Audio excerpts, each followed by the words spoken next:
ನಿನ್ನ ಗ್ರಾಮ ಪಂಚಾಯತಿ ಮೆಂಬರ್ ಗಂಡ ಅಂತ ಮಾತಾಡ್ತಿರೋದು ನಾನು. ತಲೆ ಒಳಗಡೆ ಇದನ್ನು ಇಟ್ಕೋ. ನಿಮ್ಮ ಅಪ್ಪನ ಆಸ್ತಿನೋ ಅಥವಾ ಇನ್ನೊಬ್ಬನ ಅಪ್ಪನ ಆಸ್ತಿನೋ ನಮ್ಮ ವೈಯಕ್ತಿಕ ಅಲ್ಲ ಅದು. ಗ್ರಾಮ ಪಂಚಾಯತಿ ಮೆಂಬರ್ಗಳು ಯಾವ ಅವ್ರ ಅಪ್ತಿರ ಆಸ್ತಿ ಯಾವ ತಂದು ಪಂಚಾಯತಿ ನಡೆಸಲ್ಲ ಇದೆ, ಇನ್ಕ್ಲೂಡ್ ನನ್ನನ್ನು ಸೇರಿ. ಟ್ಯಾಕ್ಸ್ ಕಟ್ತಾರೆ ಜನಗಳು, ಅದನ್ನ ಮೇಂಟೈನ್ ಮಾಡ್ತಾ ಇದ್ದೀರಾ ಅಷ್ಟೇ ತಾನೇ ಎಲ್ಲರೂ. ರಾಜ್ಯಕ್ಕೆ ಸಂಬಂಧಪಟ್ಟಂಗೆ ಹೇಳ್ಬೇಕು ಅಂತಂದ್ರೆ ಕಾಂಗ್ರೆಸ್ ಸರ್ಕಾರದಲ್ಲಿ ರೋಡ್ಗಳೆಲ್ಲನೂ ಹಳ್ಳಕೊಳ್ಳ ಬಿದ್ದಿದ್ದಾವೆ ಅನ್ನೋದನ್ನ ಈಗಾಗಲೇ ಮಾಧ್ಯಮ ಮಿತ್ರರಿಗೆ ಮತ್ತೆ ಜನಸಾಮಾನ್ಯರಿಗೆ ತಿಳಿದಂಗೆ ಆಗೈತೆ. ಒಂದು ಬಸ್ಸನ್ನ ಫ್ರೀ ಬಿಡ್ತಾ ಇದ್ದಾರೆ ಬಿಟ್ರೆ ಜನಗಳು ಸಾಯ್ತಾ ಇದ್ದಾರೆ. ಈಗ ಅಧಿಕಾರಿಗಳಿಗೂ ಸರ್ಕಾರಕ್ಕೂ ಶಾಸಕರಿಗೂ ಒಬ್ರಿಗೊಬ್ರಿಗೆ ಸಂಪರ್ಕನೇ ಇಲ್ಲ. ಯಾರ ಮಾತು ಯಾರು ಕೇಳ್ತಾ ಇಲ್ಲ. ಜನಗಳು ಇನ್ನೊಂದು ಸ್ವಲ್ಪ ದಿನ ಆಯ್ತು ಅಂತಂದ್ರೆ ಜನ ಎಲ್ಲ ಬೀದಿಗೆ ಬರ್ತಾರೆ. ಜನ ಬೀದಿಗೆ ಬಂದು ಮರ್ಯಾದೆ ಕಳ್ಕೊಳ್ಳೋದಕ್ಕಿಂತ ಮುಂಚೆ ಕೆಲಸ ಮಾಡಿ ಅನ್ನೋ ಹೇಳಲಿಕ್ಕೋಸ್ಕರವಾಗಿ ನಾವಿವತ್ತು ಬೀದಿಗೆ ಬಂದು ಈ ಒಂದು ವಿಚಾರನ ಅವ್ರಿಗೆ ಮುಗಿಸ್ಲಿಕ್ಕೆ ವ್ಯವಸ್ಥೆ ಮಾಡಿದ್ವಿ. ಇನ್ನೊಂದು ತಿಂಗಳೊಳಗಡೆ ಏನಾದ್ರು ಕೆಲಸ ಆಗ್ಲಿಲ್ಲ ಅನ್ನೋದು ಬಂದ್ರೆ ಸಂಬಂಧಪಟ್ಟಂತ ಎಲ್ಲ ಪ್ರತಿ ಮನೆಯಿಂದಲೂ ಜನ ಕರ್ಸ್ಕೊಂಡ್ಬಂದೆ ತಾವರೆಕೆರೆ ಬಂದ್ ಮಾಡಿಸಿ, ತಾವರೆಕೆರೆ ಬಸ್ ಸ್ಟಾಪ್ ಅಲ್ಲಿ ಸುಮಾರು ಒಂದು 5,000 ಜನದ ಒಂದು ಸಮಾವೇಶ ಮಾಡಿಸಿ ಸರ್ಕಾರದ ವಿರುದ್ಧವಾಗಿ, ಶಾಸಕರ ವಿರುದ್ಧವಾಗಿ, ಆಡಳಿತದ ವಿರುದ್ಧವಾಗಿ ನಾವು ಪ್ರತಿಭಟನೆ ಮಾಡಿದ್ವಿ. ನೋಡಿ, ನಿಮ್ಗೆ ಓಟ್ ಹಾಕಿರೋದು ಯಾವುದೇ ಪಕ್ಷ ನೋಡಿ ಓಟ್ ಹಾಕಿಲ್ಲ. ಅದರಿಂದ ಯಾರು ನಾವು ಸೇರಿದಂಗೆ ನೀವು ಸೇರಿದಂಗೆ ನಿಮ್ಮ ಅಪ್ತಿರ ಮನೆ ದುಡ್ಡನ್ನ ತಗೊಂಬಂದಿ ಗ್ರಾಮ ಪಂಚಾಯತಿ ನಡೆಸ್ತಾ ಇಲ್ಲ. ಜನ ದುಡ್ಡು ಕೊಟ್ಟಿರೋದಕ್ಕೆ ನೀವು ನಡೆಸ್ತಾ ಇದ್ದೀವಿ. ಶಾಸಕರಾಗಿರ್ಬೋದು, MP ಆಗಿರ್ಬೋದು, MLA ಆಗಿರ್ಬೋದು, ಜಿಲ್ಲಾ ಪಂಚಾಯತಿ ಆಗಿರ್ಬೋದು, ತಾಲೂಕ್ ಪಂಚಾಯತಿ ಆಗಿರ್ಬೋದು, ಯಾರನ್ನೂ ಜನಗಳೋಗಿ ಮನೆ ಹತ್ರ ಹೋಗಿ ಕರೆದಿಲ್ಲ ನೀವು ಬಂದು ನಮ್ಮ ಸೇವೆ ಮಾಡಿ ಅಂತ. ನಾವು ಜನಗಳ ಮನೆ ಹತ್ರ ಹೋಗಿ ಸೇವೆ ಮಾಡ್ತೀವಿ ಅಂತ ಬಂದಿರೋದು. ಸುಮಾರು 2 ವರ್ಷದಿಂದ ಕಾಯ್ತಾ ಇದ್ದೀವಿ ಈ ರೋಡಿನ ಕೆಲಸ ಮುಕ್ತಾಯ ಆಗುತ್ತೆ ಅನ್ನೋ ಅಂತ. ಮುಕ್ತಾಯ ಆಗಲಿಲ್ಲ. ಭಾನುವಾರ ಬಂತು ಅಂದ್ರೆ ಪೊಲೀಸ್ನವರು ಒಂದು 5-6 ಜನ ನಿಂತ್ಕೊಳ್ತಾರೆ ನಮ್ಮ ತಾವರೆಕೆರೆ ಬಸ್ ಸ್ಟಾಪಲ್ಲಿ. ಆ ಟ್ರಾಫಿಕ್ಕು, ಆ ಜನಗಳ ಸಮಸ್ಯೆಗಳು, ತಾವರೆಕೆರೆಗಳಲ್ಲಿ ಹೆಚ್ಚು ಕಮ್ಮಿ ಏನಿಲ್ಲ ಅಂದ್ರೂ ಒಂದು 25-30 ಆಕ್ಸಿಡೆಂಟ್ ಆಗ್ತವೆ. ಅದರಲ್ಲಿ 2-3 ಕಂಪ್ಲೇಂಟ್ ಆಗ್ತವೆ. ಇನ್ನು ಮಿಕ್ಕಿದವರು ಸುಮ್ಮನೆ ಗೊತ್ತಿಲ್ಲದ ಪಾಪ ಹೋಗ್ತಾ ಇದ್ದಾರೆ. ದಯವಿಟ್ಟು ಶಾಸಕರು ನಾವು ಈಗ ಪ್ರತಿಭಟನೆ ಮೂಲಕ ಮನವಿ ಮಾಡ್ತಾ ಇದ್ದೀವಿ. ದಯಮಾಡಿ ಜನಗಳ ಮನಸ್ಸಿನಲ್ಲಿ ಆಲ್ರೆಡಿ ಈ ರೋಡಲ್ಲಿ 1000 ಜನ ಓಡಾಡ್ತಾರೆ. ನಾವು ಬಿಡಿ, ನಾವೊಂದು 25 ಜನ ಇಲ್ಲಿ ಸೇರ್ಕೊಂಡು ಇವತ್ತು ಸಾಂಕೇತಿಕವಾಗಿ ಒಂದು ಮನವಿ ಕೊಡ್ಲಿಕ್ಕೆ ಅಂತ ಮಾತ್ರ ಸೇರಿದ್ದೀವಿ. ಲಕ್ಷಾಂತರ ಜನ ಓಡಾಡ್ತಾ ಇರ್ತಾರೆ. ಆ ಜನಗಳ ಮನಸ್ಸಿನಲ್ಲಿ ನಿಮ್ಮ ಬಗ್ಗೆ ಎಂತೆಂಥ ಭಾವನೆ ಮೂಡ್ತಾ ಇದೆ ಅಂತ ನೀವು ಕೂತ್ಕೊಂಡು ಯೋಚನೆ ಮಾಡಿ. ಯಾರೋ 4 ಜನ ಬಂದು ನಿಮ್ಗೆ ಇತ್ತಾಳೆ ಕಿವಿಲಿ ಏನೋ ಒಂದಷ್ಟು ಹೇಳಿದ್ರು ಅಂದಿದ ತಕ್ಷಣ ಕೇಳ್ಕೊಂಡು ಸುಮ್ಮನೆ ಏನೋ ಆಗ್ಲಿ ಬಿಡಿ, ಅವ್ರೇನೋ ಮಾಡದಿಲ್ದಂಗೆ ಇರ್ಲಿ ಅಂತ ಹೇಳಿದ್ರೆ ಇದು ರಾಜಕೀಯದ ಕೊನೆಯ ಅಧ್ಯಯನ ಆಗುತ್ತೆ. ದಯಮಾಡಿ ಆ ಒಂದು ಅವಕಾಶ ಮಾಡಿಕೊಡ್ಬೇಡಿ. ಒಳ್ಳೇದನ್ನ ಮಾಡಿ, ಒಳ್ಳೇದನ್ನ ಮಾಡುವಂತ ಮನಸ್ಥಿತಿ ಇಟ್ಕೊಂಡು.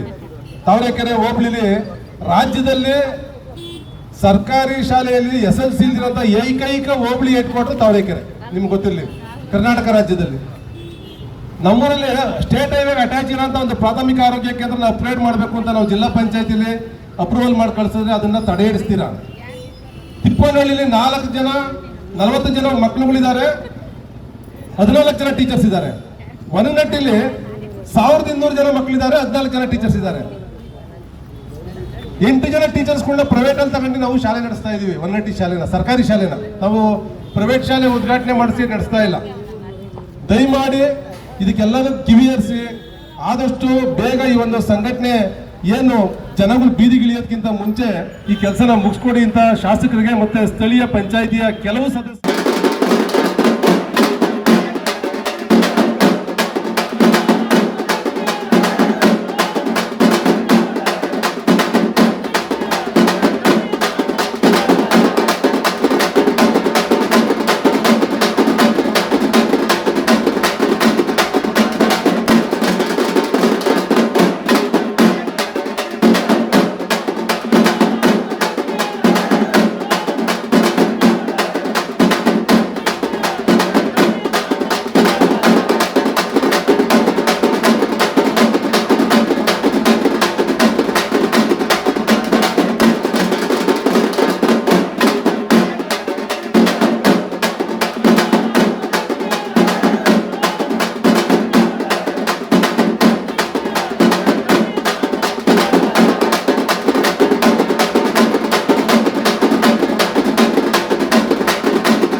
ಒಂದಿಷ್ಟಲ್ಲ ಅವರಿಗೆ ಗ್ರಾಮ ಪಂಚಾಯತಿ PDO ಬರ್ಲಿಲ್ಲ ಅಂದ್ರೆ ಹೆಂಗಪ್ಪ ನೀವೆಲ್ಲ?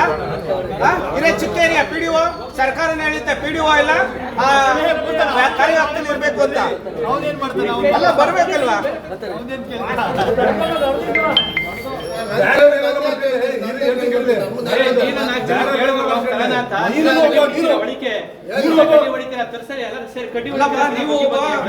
ನಿಮಗೂ ಗೊತ್ತೈತೆ ಅದ್ರ ಸಮಸ್ಯೆ ಏನು ಅಂತ ಅಲ್ವಾ? ನೀನು ಸೈನ್ ಹಾಕ್ತಾರೆ ಹೇಳ್ದಂಗೆ ಸೈನ್ ಹಾಕಲ್ಲ ನನಗೆ ನೆಕ್ಸ್ಟ್ ಯಾರು ಚುನಾವಣೆಗಳಿಗೆ ನಾನು ಹೇಳೋದು ನಿನ್ನ ಗ್ರಾಮ ಪಂಚಾಯತಿ ಮೆಂಬರ್ ಗಂಡ ಅಂತ ಮಾತಾಡ್ತಿರೋದು ನಾನು ತಲೆ ಒಳಗಡೆ ಇದೀನಿ ಇಟ್ಕೋ. ನಿಮ್ಮ ಅಪ್ಪನ ಆಸ್ತಿನೋ ಅಥವಾ ಇನ್ನೊಬ್ಬನ ಅಪ್ಪನ ಆಸ್ತಿನೋ ನಮ್ಮ ವೈಯಕ್ತಿಕ ಅಲ್ಲ ಅದು. ಗ್ರಾಮ ಪಂಚಾಯತಿ ಮೆಂಬರ್ಗಳು ಯಾವನೋ ಅವ್ರ ಹತ್ತಿರ ಆಸ್ತಿ ಯಾವನು ತಂದು ಪಂಚಾಯತಿ ನಡೆಸಲ್ಲ ಇದೆ, ಇನ್ಕ್ಲೂಡ್ ನನ್ನನ್ನು ಸೇರಿ. ಟ್ಯಾಕ್ಸ್ ಕಟ್ತಾರೆ ಜನಗಳು, ಅದನ್ನ ಮೇಂಟೈನ್ ಮಾಡ್ತಾ ಇದ್ದೀರಾ ಅಷ್ಟೇ ತಾನೇ ಎಲ್ಲರೂ, ಇನ್ಕ್ಲೂಡ್ ನಾವು ನೀವೆಲ್ಲ ಸೇರ್ ಮಾಡ್ತಾ ಇರೋದು ಅದಕ್ಕೆ ಸಿಗ್ತಾನೆ. ಅದನ್ನ ನಮ್ಮ ಅಪ್ಪಿನ ಮನೆಯಿಂದ ಏನೋ ತಂದಾಕಂಗೆ ನಾವು ಡಿಸಿಷನ್ ತಗೊಳ್ಳೋದು. ಈ ವಿಚಾರದಲ್ಲಿ ಸುಮ್ಮನೆ ಎಲ್ಲಾದ್ರೂ ರಾಜಕಾರಣ ಮಾಡ್ಕೊಂಡು ಊರು ತುಂಬ ಗಬ್ಬೆ ಬಿಡಿಸ್ಕೊಂಡು ಅಧ್ಯಕ್ಷರು ತರಬೇಕು ಅಂತಾರೆ. ಅಧ್ಯಕ್ಷರು ಮಾತ್ರ ಗೌರವ ಇಲ್ಲ ಅಂದ್ರೆ ಪಂಚಾಯತಿ ಏನು ನಡೀತಾರೆ?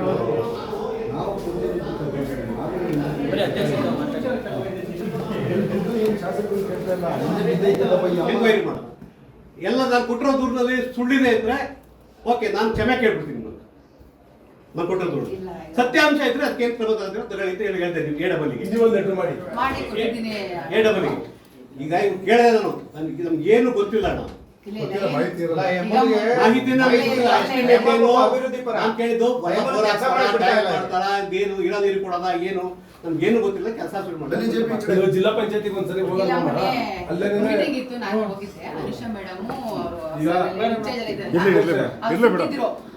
ಮಾತಾಡಿದ್ದೀನಿ.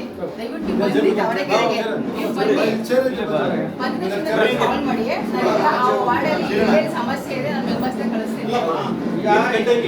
ನೀನ್ ಕಂಡಂಗೆ ನೀನು ಅಧ್ಯಕ್ಷ ನಾವ್ ಯಾಕೆ ನಮ್ಮಲ್ಲಿ ಪೈಪ್ ಡ್ರೈನ್ ಮಾಡಿ ಎಷ್ಟು ತಿಂಗಳಿಗೆ ಪೈಪ್ ಹಾಕಿ 2 ತಿಂಗಳ ನಂತರ ಪೈಪ್ ಹಾಕಿ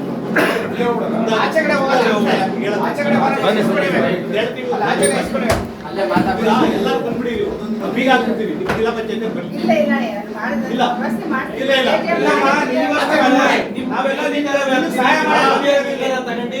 ಸರಿಯಾಗಿಲ್ಲ ಸರ್ಕಾರ ಯಾಕಮ್ಮ ಬೇಕು?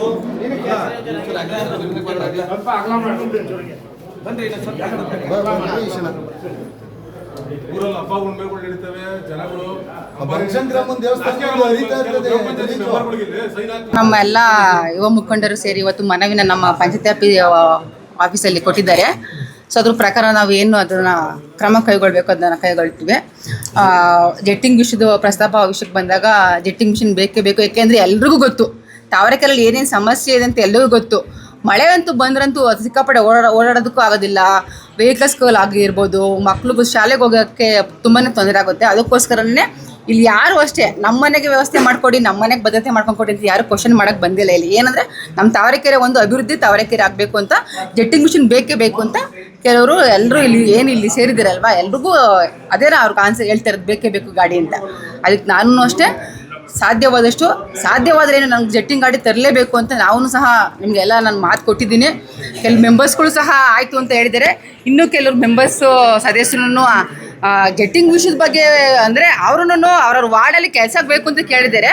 ನಾನು ಕರೆಸ್ಬಿಟ್ಟು ಗಮನಕ್ಕೆ ತಗೊಂಡು ಇನ್ನೊಂದ್ಸರಿ ತುರ್ತು ಸಭೆನ ಕರೆದು ಅವ್ರಿಗೆ ಸ್ವಲ್ಪ ಎಲ್ಲ ಕೂಲಂಕುಷವಾಗಿ ಮಾಹಿತಿನ ಕೊಟ್ಟು ಸಾಧ್ಯವಾದಷ್ಟು ಎಲ್ರಿಗೂ ಎಲ್ಲ 19 ಜನ ಸದಸ್ಯರ ಮುಖಾಂತರನೇ ನಾನು ಜೆಟ್ಟಿಂಗ್ ವ್ಯವಸ್ಥೆ ತರುವಂಥ ವ್ಯವಸ್ಥೆ ಮಾಡ್ತೀನಿ. ಶಾಸಕರು ಇದು ಮುಂಚೆ ನಾನು ಇದ್ರ ಬಗ್ಗೆ ನಾನು ಪ್ರಸ್ತಾಪ ಮಾಡಿದ್ದೆ, ಪಾಪ ಅವರು ಓಕೆ ಅಂತ ಹೇಳಿದರು. ಇನ್ನೊಂದ್ಸರಿ ಹೋಗಿ ಅವ್ರ ಕಚೇರಿಗೆ ಹೋಗಿ ಭೇಟಿ ಮಾಡಿ ಹೇಳ್ತೀನಿ ನಾನೆಲ್ಲ. ಈಗ PDO ಬಗ್ಗೆ ನಮ್ಮ ಕೃಷ್ಣಮೂರ್ತಿ ಅವರು ಹೇಳ್ತಾ ಇದ್ದಾರೆ ಸರಿಯಾಗಿ ಕೆಲಸಕ್ಕೆ ಬರ್ತಾ ಇಲ್ಲ ಅಂತ. ಇದ್ರ ಬಗ್ಗೆ ನಿಮ್ ಗಮನಕ್ಕೆ ಬಂದಿಲ್ವಾ? ಸಾರ್ವಜನಿಕರು ಫೋನ್ ತೆಗೆಯಲ್ಲ, ಸಾರ್ವಜನಿಕ ಮಾತಾಡಲ್ಲ ಅಂದ್ರೆ ಏನರ್ಥ? ಇಲ್ಲ, ನನ್ನ ಗಮನಕ್ಕೆ ಬಂದಿತ್ತು. ಅಧಿಕಾರಿಯವರು ಸ್ವಲ್ಪ ಹಾಗೆ ಇದು ಮಾಡ್ತಿದ್ರು. ಮೊನ್ನೆ ರೀಸೆಂಟಾಗಿ ಹಿಂಗೆ ಸ್ವಲ್ಪ ಪಬ್ಲಿಕ್ ಬಂದು ಗಲಾಟೆ ಮಾಡಿದಾಗ ನಾನು ಅಧಿಕಾರಿಗಳನ್ನ ಕರೆದು ನಾನು ಕ್ವಶನ್ ಮಾಡಿದ್ದೀನಿ. ಸೊ ಒಂದು ಇತ್ತೀಚಿನ ದಿನಗಳಲ್ಲಿ ಅವರು ಸರಿಯಾದ ಟೈಮಿಗೆ ಬರ್ತಾ ಇದ್ದಾರೆ. ಗಲಾಟೆ ಗೊಂದಲ ಆದಮೇಲೆ ಬರ್ತಾ ಇದ್ದಾರೆ. ಸೊ ನೆನ್ನೆ ನನಗೆ ಮಾಹಿತಿನೂ ಸಹ ಕೊಟ್ಟರು, ಇವತ್ತು ನಾನು ಬರೋದಕ್ಕೆ ಆಗೋದಿಲ್ಲ ಅಂತ ಅವ್ರೇನೋ ವೈಯಕ್ತಿಕ ಕಾರಣ ಹೇಳಿದ್ರು.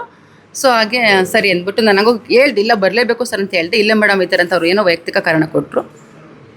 ಸೊ ಇತ್ತೀಚಿನ ದಿನಗಳಲ್ಲಿ ಬಂದು ಗಲಾಟೆ ಮಾಡಲಿಲ್ಲ ಅಂದ್ರೆ ಕೇಳಲಿಲ್ಲ ಅಂದ್ರೆ ಸರಿಯಾದ ಟೈಮ್ ಬರಲ್ಲ ಅಂತ ಅಧಿಕಾರಿಗಳು ನಿಮ್ಮ ಅರ್ಥ? ಆ ಥರ ಮತ್ತೆ ನಿಮ್ಮ ಅಧಿಕಾರ ಏನು ಚಲಾವಣೆ ಮಾಡ್ತೀರಾ? ಇಲ್ಲ ಈಗ ಹೇಳ್ತೀನಿ ಬಿಡಿ. ಈಗ ಬರ್ರಿ, ನಾನು ಈಗ ಆ ಥರ ಇಲ್ಲ, ಗೌರವ ಕೊಡ್ತಾರೆ. ಆ ಥರ ಏನಿಲ್ಲ, ಅಧ್ಯಕ್ಷಗೆ ಏನು ಬೆಲೆ ಕೊಡೋ ಅಂಥದ್ದೇನಿಲ್ಲ, ಕೊಡ್ತಾರೆ. ಕೆಲವ್ರಿಗೆ ಸಹ ಅದನ್ನು ನನಗೆ ಮಾಹಿತಿ ಬಂತು, ಪಬ್ಲಿಕ್ಕು ಸಾರ್ವಜನಿಕರು ಸ್ಪಂದಿಸಲ್ಲ ಅಂತ ಗಮನ ಕೊಟ್ಟರು. ಇದ್ರ ಬಗ್ಗೆ ನಾನು ಅಧಿಕಾರಿ ಹತ್ರ ಮಾತಾಡಿದೆ. ಆಯಿತು ಮೇಡಮ್, ಇನ್ನು ಮುಂದಕ್ಕೆ ಸಂಭಾಳಿಸ್ಕೊಂಡು ಹೋಗ್ತೀನಿ ಅಂತಲೂ ಅಧಿಕಾರಿ ನನಗೆ ಹೇಳಿದ್ದಾರೆ. ಯಾರ್ಯಾರು ಜೆಟ್ಟಿಂಗ್ ಮಿಷಿನ್ ತರಕ್ಕಾಗಲ್ಲ ಅಂತಿರೋ ಯಾಕಿರಪ್ಪ ಸೆಕ್ರೆಟರಿ ತಗೊಂಡು ಕಿತ್ಕೊಳ್ಳೋಣ ಅವ್ರ ಹತ್ರ. ನಾವೇನು 4 ತಿಂಗಳಿಂದ ಒಂದು ಲೆಟರ್ ಕೊಡ್ತಾ ಇದೀವಲ್ಲ, ನಿಮ್ಮ ಅಪ್ತಿ ಆಸ್ತಿಗಳ ಪಂಚಾಯತಿಗಳು ಎಲ್ಲ ಮೊನಪಲ್ಲಿ ಮಾಡ್ತೀರಾ ಊರಿನ ಅಭಿವೃದ್ಧಿಗೆ? ಎಲ್ಲ ಮೊನಪಲ್ಲಿ ಮಾಡೋದು ನೀವು. ಹೌದು, ನೀವುಗಳು ಎಲ್ಲರೂ ಮೆಂಬರ್ಗಳು ಅವರು ಎಲ್ಲ ಹೌದು ಮೊನಪಲ್ಲಿ ಮಾಡ್ತೀರಾ. ಒಳ್ಳೆ ಕೆಲಸ ಮಾಡ್ರಿ ಅಂದ್ರೆ ಅವ್ರಿಗೆ ಮಾತು ಕೇಳ್ಕೊಂಡು ರಜಾಕ್ ಅವ್ರೇನ್ರಿ 11 ಗಂಟೆ ಮೊನ್ನೆ ಬಂದಾಗ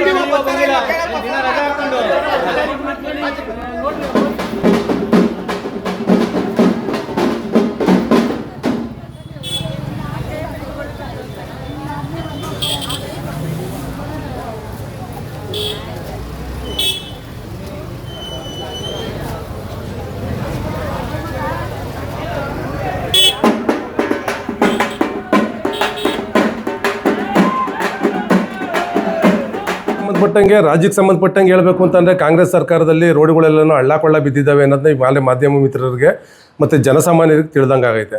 ಈಗ ಆಲ್ರೆಡಿ ಬೆಂಗಳೂರಲ್ಲಿ ಡೆವಲಪ್ಮೆಂಟ್ ಯಾವ ಲೆವೆಲಲ್ಲಿ ನಿಂತೈತೆ ಅನ್ನೋದನ್ನು ಸಾಕಷ್ಟು ಜನ ನೋಡ್ತಾ ಇದ್ದಾರೆ. ಉದ್ಯಮಿಗಳು ಏನು ಸ್ಟೇಟ್ಮೆಂಟ್ ಕೊಟ್ಟಿದ್ದಾರೆ ಅಂತ ಮಾಹಿತಿ ಇದೆ. ಇದು ಬರೀ ನಗರ ಪ್ರದೇಶಕ್ಕೆ ಮಾತ್ರನೇ ಆಗಿಲ್ಲ, ಇದು ಹಳ್ಳಿ ಪ್ರದೇಶಕ್ಕೂ ಗ್ರಾಮಕ್ಕೂ ಇದೊಂದು ಶಾಪ ತಡ್ತಾ ಇದೆ. ಇವ್ರೇನು ಅಭಿವೃದ್ಧಿಗೆ ದುಡ್ಡಿಲ್ದಂಗೆ ಬರಗಲ್ಡಿಯಾಗಿ ಜನಗಳ ಹತ್ರ ದುಡ್ಡಿಲ್ಲ, ಕೆಲಸ ಮಾಡಿದಂಥ ಕಾಮಗಾರಿ ಮಾಡಿದಂಥ ಗುತ್ತಿಗೆದಾರರು ಕಾಸು ಕೊಡೋದು ದುಡ್ಡಿಲ್ಲ, ಯಾರೂ ಕಾಮಗಾರಿ ಮಾಡ್ಲಿಕ್ಕೆ ಬರ್ತಾ ಇಲ್ಲ. ಈ ಸಮಸ್ಯೆಯಲ್ಲಿ ಏನಾಗಿದೆ ಅಂದರೆ ಒಂದು ಬಸ್ಸನ್ನು ಫ್ರೀ ಬಿಡ್ತಾ ಇದ್ದಾರೆ, ಬಿಟ್ಟರೆ ಜನಗಳು ಸಾಯ್ತಾ ಇದ್ದಾರೆ. ಈಗ ನಾವು ಇವತ್ತು ಪ್ರತಿಭಟನೆ ಮಾಡಿರೋದು ನಮ್ಮೂರಿಗೋಸ್ಕರವಾಗಿ. ತಾವರೆಕೆರೆಯಲ್ಲಿ ಮುಖ್ಯ ರಸ್ತೆಯಲ್ಲಿ ಏನು ಸ್ಟೇಟ್ ಹೈವೇ ಇದೆ, ಈ ಸ್ಟೇಟ್ ಹೈವೇಲಿ ಇಲ್ಲಿ ಒಂದು ಫ್ಲೈಓವರ್ ಮಾಡ್ತೀವಿ ಅಂತ KC ಅವ್ರು ಫಸ್ಟು ಪ್ಲ್ಯಾನ್ ಮಾಡಿದ್ರು. ಕೆಲವರೆಲ್ಲ ಫ್ಲೈಓವರ್ ಬೇಡ, ರೋಡ್ನ ಅಗಲೀಕರಣ ಮಾಡೋಣ ಅಂತ ಹೇಳಿದ್ರು. ಕಾರಣಾಂತರದಿಂದ ರೋಡ್ ಅಗಲೀಕರಣನೂ ಆಗಲಿಲ್ಲ, ಫ್ಲೈಓವರ್ದು ಮಾಡೋಕ್ಕಾಗಲಿಲ್ಲ. ಈಗೇನೋ ಹೊಸ್ದಾಗೇನೋ ಮೆಟ್ರೋ ಬರುತ್ತೆ, ಮೆಟ್ರೋಗೋಸ್ಕರ ಮಾಡಬೇಕು ಅಂತ ಹೇಳಿ ಅದನ್ನು ಕ್ಯಾನ್ಸಲ್ ಮಾಡಿದ್ರು. ಸ್ಯಾನಿಟ್ರಿ ಪೈಪ್ ಹಾಕಬೇಕಾಗಿತ್ತು, ಅದನ್ನು ಕೆಲಸ ಮಾಡಲಿಲ್ಲ. ಅಂದರೆ ಅಧಿಕಾರಿಗಳಿಗೂ ಸರ್ಕಾರಕ್ಕೂ ಶಾಸಕರಿಗೂ ಒಬ್ರಿಗೊಬ್ರಿಗೆ ಸಂಪರ್ಕನೇ ಇಲ್ಲ. ಯಾರ ಮಾತು ಯಾರೂ ಕೇಳ್ತಾ ಇಲ್ಲ. ಇಲ್ಲಿ ಸಮಸ್ಯೆ ಆಗ್ತಾ ಇರೋದು. ಶಾಸಕರು ನಾವು ಕೆಲಸ ಮಾಡೋಕ್ಕೆ ಹೇಳಿದ್ದೀನಿ ಅಂತ ಹೇಳ್ತಾರೆ, ಅಧಿಕಾರಿಗಳು ನಮಗೆ ಇಲ್ಲೇನೋ ಸ್ಥಳೀಯವಾಗಿ ಏನೋ ಬೇರೆ ಬೇರೆ ಥರದ ಸರ್ಕಾರದಿಂದ ಕ್ಲಿಯರೆನ್ಸ್ ಸಿಕ್ಕಿಲ್ಲ ಅಂತ ಹೇಳ್ತಾರೆ, ನಮ್ಮ ಹತ್ರ ದುಡ್ಡಿಲ್ಲ ಅಂತ ಹೇಳ್ತಾರೆ. ಒಟ್ಟಾರೆಯಾಗಿ ಏನಾಗಿದೆ ಅಂದರೆ ಸಾರ್ವಜನಿಕರು ಯಾರನ್ನ ನಂಬಬೇಕು ಅಂತ ಒಂಥರ ತುಂಬ ಕನ್ಫ್ಯೂಸಲ್ಲಿದ್ದಾರೆ ಎಲ್ಲರೂ. ಆ ಥರದ ವ್ಯವಸ್ಥೆ ಇದೆ. ಅದಕ್ಕೋಸ್ಕರವಾಗಿ ಇವತ್ತು ನಾವು ಸಾಂಕೇತಿಕವಾಗಿ ಒಂದು ಪ್ರತಿಭಟನೆ ಹಮ್ಮಿಕೊಂಡು ಶಾಸಕರ ಗಮನಕ್ಕೆ ಹೋಗಲಿ, ಸರ್ಕಾರದ ಗಮನಕ್ಕೆ ತರಲಿ. ಇವತ್ತು ನಮ್ಮ DK ಶಿವಕುಮಾರ್ ಅವ್ರಿಗೆ ಹತ್ತಿರದಲ್ಲಿರೋಂಥ ಶಾಸಕರು ಇವರು ನಮ್ಮವರು. ಯಾವುದೇ ಸರ್ಕಾರದಲ್ಲಿದ್ರೂ ಕೆಲಸ ಮಾಡೋಂಥ ಪವರ್ ಐತಿ ಅಂತ ನಾವು ತಿಳ್ಕೊಂಡಿದ್ದೀವಿ. ಆದಷ್ಟು ಬೇಗ ಈ ಸಮಸ್ಯೆ ಬಗೆಹರಿಸ್ಕೊಳ್ಳಿ ಅನ್ನೋ ಉದ್ದೇಶಕ್ಕೋಸ್ಕರವಾಗಿ ತಾವರೆಕೆರೆಯಲ್ಲಿ ಸ್ಯಾನಿಟ್ರಿಗಳು ಕೆಲಸ ಮಾಡಿದ್ದಾರೆ, ಅದೂ ಉದ್ಧಾರ ಆಗಿಲ್ಲ. ಅದರಲ್ಲಿ ತುಂಬಾ ಇವತ್ತಿನ ಕಾಲಕ್ಕೆ ಸಾಕಷ್ಟು ಸಮಸ್ಯೆಗಳು ಕಾಡ್ತಾ ಇದ್ದಾವೆ. ಆದಿ ಬೀದಿಲೆಲ್ಲೂ ಮನೆ ತುಂಬನೂ ಈ ಕಕ್ಕಸ್ಸು ಎಲ್ಲ ನೀರನ್ನು ಹರಿತಾ ಇದ್ದಾವೆ. ಈ ಥರದ ಪರಿಸ್ಥಿತಿ ಆಗಿದೆ. ಜನಗಳು ಇನ್ನೊಂದು ಸ್ವಲ್ಪ ದಿನ ಆಯಿತು ಅಂತಂದರೆ ಜನ ಎಲ್ಲ ಬೀದಿಗೆ ಬರ್ತಾರೆ. ಜನ ಬೀದಿಗೆ ಬಂದು ಮರ್ಯಾದೆ ಕಳ್ಕೊಳ್ಳೋದಕ್ಕಿಂತ ಮುಂಚೆ ಕೆಲಸ ಮಾಡಿ ಅನ್ನೋ ಹೇಳಲಿಕ್ಕೋಸ್ಕರವಾಗಿ ನಾವಿವತ್ತು ಬೀದಿಗೆ ಬಂದು ಈ ಒಂದು ವಿಚಾರನ ಅವ್ರಿಗೆ ಮುಟ್ಟಿಸ್ಲಿಕ್ಕೆ ವ್ಯವಸ್ಥೆ ಮಾಡಿದ್ದೀವಿ. ಇನ್ನೊಂದು ತಿಂಗಳೊಳಗಡೆ ಏನಾದರೂ ಕೆಲಸ ಆಗಲಿಲ್ಲ ಅನ್ನೋದು ಬಂದರೆ ಸಂಬಂಧಪಟ್ಟಂಥ ಎಲ್ಲ ಪ್ರತಿ ಮನೆಯಿಂದನೂ ಜನ ಕರೆಸ್ಕೊಂಬಂದು ತಾವರೆಕೆರೆ ಬಂದ್ ಮಾಡಿಸಿ, ತಾವರೆಕೆರೆ ಬಸ್ ಸ್ಟಾಪಲ್ಲಿ ಸುಮಾರು ಒಂದು 5,000 ಜನದ ಒಂದು ಸಮಾವೇಶ ಮಾಡಿಸಿ ಸರ್ಕಾರದ ವಿರುದ್ಧವಾಗಿ, ಶಾಸಕರ ವಿರುದ್ಧವಾಗಿ, ಆಡಳಿತದ ವಿರುದ್ಧವಾಗಿ ನಾವು ಪ್ರತಿಭಟನೆ ಮಾಡ್ತೀವಿ. ಈ ಕೆಲಸ ಸಾಕಷ್ಟು ಬಾರಿ ಗೆದ್ದಿದ್ದಾರೆ ಸರ್. ಹೋಬಳಿ ಹೆಡ್ ಕ್ವಾರ್ಟರ್ ಒಂದು ಬಸ್ ನಿಲ್ದಾಣದ ಒಂದು ಕೊರತೆ. ತಾವರೆಕೆರೆ ಹೋಬಳಿ ಹೆಡ್ ಕ್ವಾರ್ಟ್ರಲ್ಲಿ ನಿಮಗೆ ಇಡೀ ರಾಜ್ಯದಲ್ಲಿ ಹೋಬಳಿ ಹೆಡ್ ಕ್ವಾರ್ಟ್ರಲ್ಲಿ ಹೈಸ್ಕೂಲ್ ಇಲ್ದಿರೋಂಥ ಏಕೈಕ ಊರು ತಾವರೆಕೆರೆ ಇಡೀ ರಾಜ್ಯದಲ್ಲಿ. SLC ಇಲ್ಲ. ಪಕ್ಕದಲ್ಲಿ ಚೋಳಂಕನಹಳ್ಳಿ ಅಂತ ಒಂದು ಗ್ರಾಮ ಇದೆ, ಅಲ್ಲಿ ಒಂದು SLC ಇದೆ.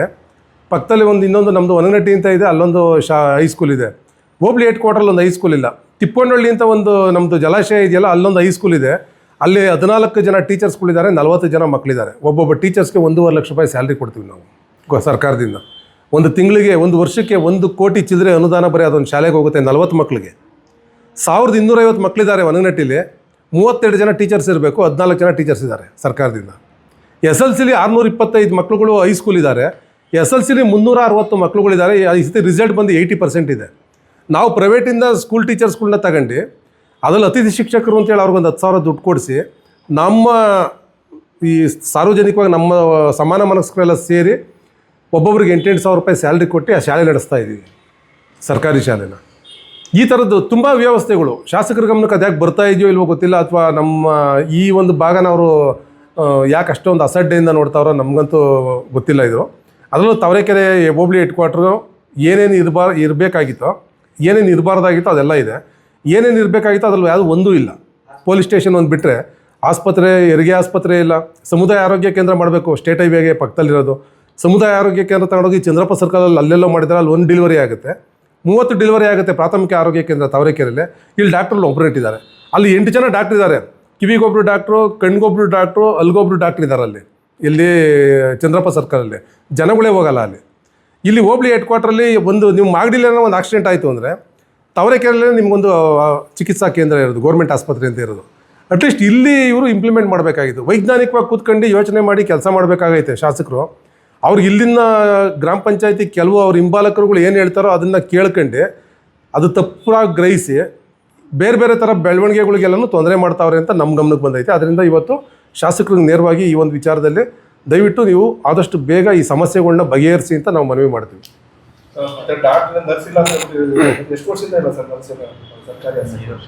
ಒಂದು 5 ವರ್ಷದಿಂದನೂ ಈ ಸಮಸ್ಯೆ ಇದ್ದೇ ಐತೆ.